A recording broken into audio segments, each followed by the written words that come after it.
जैसे जैसे वक्त गुजरता जा रहा है, नित नए फैशन और स्टाइल्स मुतारिफ होते जा रहे हैं। आजकल ट्रेंड्स का ज़माना है। दाढ़ी रखने का ट्रेंड भी उन्हीं में से एक है। ये एक मोस्ट रिक्वेस्टेड वीडियो है जिसके लिए मुझे मौसूल हुए हैं बहुत सारे कमेंट्स। चलो, ये एक अच्छी बात है कि जैसे तैसे करके दाढ़ी रखने का सोचा तो सही। अल्लाह पाक तौफीक दे तो थोड़ी सी और बढ़ाकर सुन्नत के मुताबिक भी रख ही लेंगे। तो आज मैं आपको बताने जा रही हूँ कुछ इंतहाई यूजफुल टिप्स जिनको सीखकर आप भरपूर दाढ़ी रखकर न सिर्फ अपना शौक पूरा कर सकते हैं बल्कि आपकी शख्सियत में निखार और रौब अलग पैदा होगा। तो ज्यादा वक्त ना लेते हुए शुरू करते हैं। अस्सलाम वालेकुम व्यूअर्स, मैं हूँ मेमुना मुस्लिमा।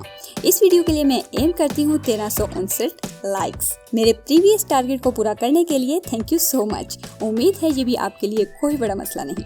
टिप नंबर 1, दाढ़ी रखने का इरादा करते हुए पहले दिन से ही चेहरे को दिन में कम से कम 2 दफा अच्छी तरह से धोने की आदत डालिए।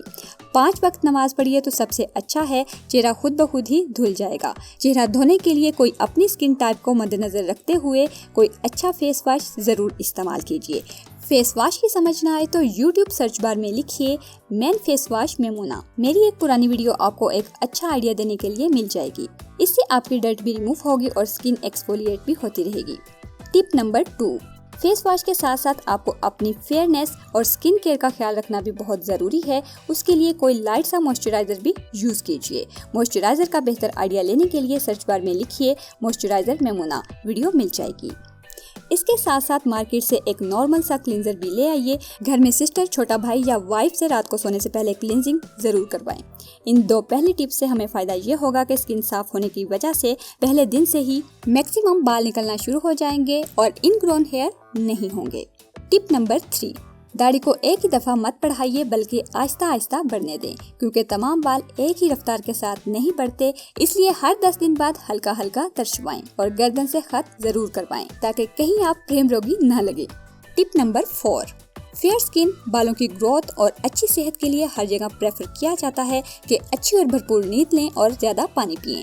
तो डेफिनेटली बियर्ड के लिए भी हमें ये दोनों काम रोजाना करने होंगे। अगर प्याज के लिए 10 गिलास रोजाना पीते हैं तो 3 गिलास इजाफी अपनी स्किन और बियर्ड के लिए भी पिएं ताकि इसकी ग्रोथ फास्ट और घनी हो। टिप नंबर 5, जिस तरह सर के बालों के लिए ऑयलिंग बहुत ज़रूरी है, इसी तरह इससे भी ज़्यादा ज़रूरी है बियर्ड के लिए। इसके लिए जो सबसे बेहतरीन ऑयल है वो है आलमंड ऑयल। लेकिन अगर इसमें हम वज़न कोकोनट ऑयल और ऑलिव ऑयल को भी मिक्स करके रख लें तो ये एक बहुत ही ज़बरदस्त किस्म की रेमेडी बन जाएगी। सो अगर हो सके तो इसमें विटामिन ई कैप्सूल भी ऐड किया जा सकता है। आलमंड ऑयल में विटामिन ई होता है। कोकोनट ऑयल बालों को ग्रोथ देने और घना करने के लिए बहुत मुफीद माना जाता है और ऑलिव ऑयल एक एंटीऑक्सीडेंट भी है जो हेयर लॉस को कम करता है। रोजाना बालों की जड़ों से लेकर सिरों तक इस ऑयल का मसाज कीजिए और 2 घंटे बाद किसी माइल्ड से शैम्पू के साथ वॉश कर लीजिए। माइल्ड बोले तो बच्चों का शैम्पू। जब शैम्पू इस्तेमाल करें तो फिर दाढ़ी में फेस वॉश का इस्तेमाल मत कीजिए। टिप नंबर 6, अब आपकी बियर्ड इतनी बड़ी हो चुकी होगी कि स्किन को ढांप सके और अगर चिपके हुए गाल वगैरह का या कमजोर चेहरे का कोई प्रॉब्लम है तो वो भी छुप चुका होगा। सो एक छोटी कॉम्ब हर वक्त अपनी जेब में रखें और जब भी वक्त मिले दाढ़ी को सीधा करके सुलझाते रहें ताकि बाल कर्ली ना होने पाए। जब आप दाढ़ी में कंघी करते हैं तो आप सिर्फ उन्हें सीधा नहीं कर रहे होते बल्कि उनको ट्रेन कर रहे होते हैं कि वो सीधा उगे।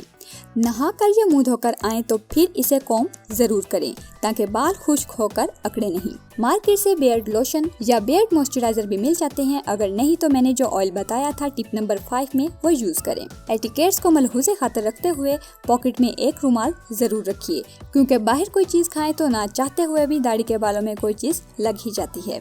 टिप नंबर 7, फाइबर, प्रोटीन और विटामिन से भरपूर ताकतवर ग़िज़ाएं ज़रूर खाएं। दाढ़ी के अलावा आपकी बॉडी और सेहत के लिए भी सैकड़ों फ़वाइद रखती है। विटामिन को हासिल करने के लिए फलों, सब्जियों और जूसेस का खूब इस्तेमाल कीजिए। बियर्ड के साथ साथ आपकी स्किन भी ऐसी चमकदार हो जाएगी कि देखने वाली होगी। सब्जियों की बात हो रही है तो लहसुन को मत भूलिए। दाढ़ी में जो पैचेस पड़ जाते हैं, रोजाना लहसुन का पानी मलने से कुछ ही दिनों में ख़त्म हो जाएंगे और दोबारा बाल आ जाएंगे। टिप नंबर 8, ये टिप थोड़ी मुश्किल है, शायद हमारे नौजवानों की तबीयत पर नागवार गुजरे। वो ये कि जिस तरह फीमेल में एंड्रोजन हार्मोन की कमी की वजह से उनमें फेशियल हेयर और मर्दाना खसूसियत पैदा होना शुरू हो जाती हैं, बिल्कुल इसी तरह मर्दों में भी एस्ट्रोजन हार्मोन की कमी की वजह से फेशियल हेयर में कमी आना शुरू हो जाती है और बियर्ड भरपूर और थिक नहीं आ पाती। तो ऐसी सूरत में उन्हें ज्यादा वर्कआउट और एक्सरसाइजेज की जरूरत होती है, थोड़ी जान मार के। एक्सरसाइज करने से एस्ट्रोजन हार्मोन इंक्रीज होगा और बियर्ड के साथ साथ बाकी जिसामत और शक्ल शुबाहत में भी मर्दाना खसूसियात दिखेंगी। तो घनी सेहतमंद, glossy, neat and well styled beard look achieve होने के साथ साथ आपकी सेहत और रंगत अच्छी करने के खूबसूरत टिप्स आपको बता दिए हैं। उम्मीद है आपको पसंद आए होंगे। तो YouTube वीडियोस के अलावा और भी बहुत कुछ जानने और पढ़ने के लिए इंस्टॉल कीजिए मेरी एंड्रॉइड ऐप और मेमुना मुस्लिमा नेटवर्क के साथ जुड़ जाइए। वीडियो को लाइक और शेयर करना मत भूलिए। मिलते हैं एक और नई वीडियो में, तब तक के लिए अल्लाह हाफिज।